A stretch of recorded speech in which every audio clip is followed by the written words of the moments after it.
the opposition are literally just down there. We're hearing several mortars very close to this area. Wait. Now this is a sniper. Stop shooting here. There's a sniper down there. You should run. Go.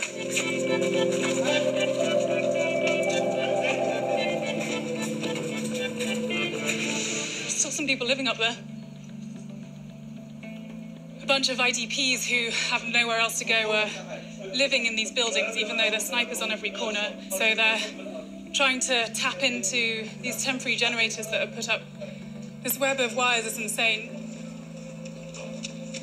It's just kids wandering around here.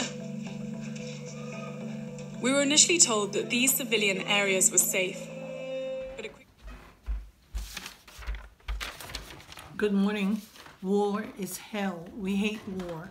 In fact, one of Donald Trump's campaign promises was to withdraw us from all these foreign entanglements. The previous images are to show the ravages of war. I mean, that is just the ravages of property. What about the cost to human lives?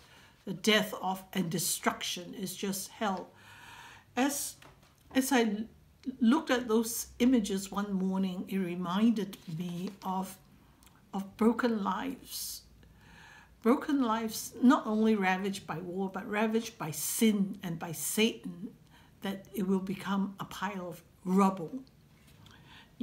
Like I said, the previous images is to show the ravages of war. The Syrian civil war has raged on for 8 years. Is there an end in sight? I've prayed for Assad ever since the war started. That's like 7 to 8 years ago. I never stopped. Not because I like him or anything, but rather he, in a way, kept the peace. If you're not in politics, he won't bother you. Christians and Muslims, or different sects of Muslims, lived together. That's an important point. We all know, and I know, that evil people still rule the world. But is war a solution? Today, as the images show, most of Syria is a pile of concrete, broken up concrete, and exposed rebar.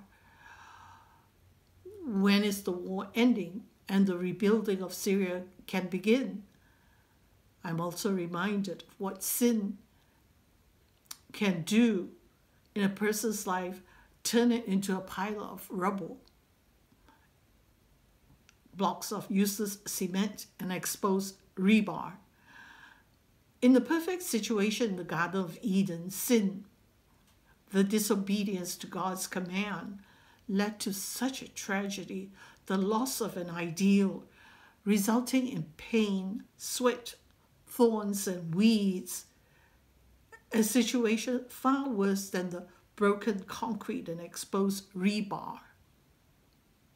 We read of what happened to that disobedience when sin comes into our lives, when we obeyed Satan more than we obeyed God. They were kicked out of paradise. And in Genesis 42, we read of the saga of twin brothers, Cain and Abel. Both offered sacrifices to God. Abel's sacrifice was accepted by God, but not Cain's.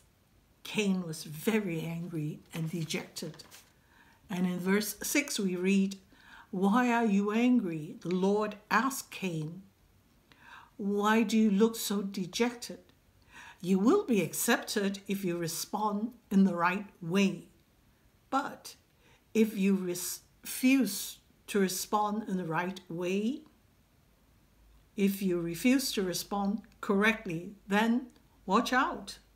Sin croucheth at your door and will have you, but you need to subdue it." We know the rest of the story. Cain kills Abel and had to flee for his life for a long time. The takeaway lesson is what sin can do to one's life.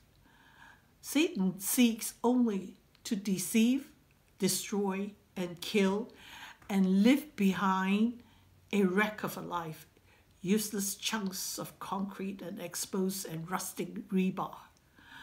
The image in verse 6 has Satan like a hungry lion,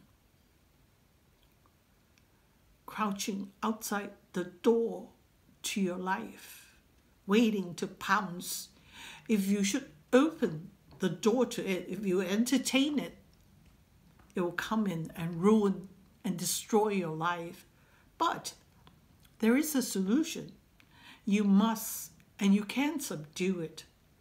But alas, Cain did not do that, even after being warned by God. The price of disobedience is way too high. It is not worth it.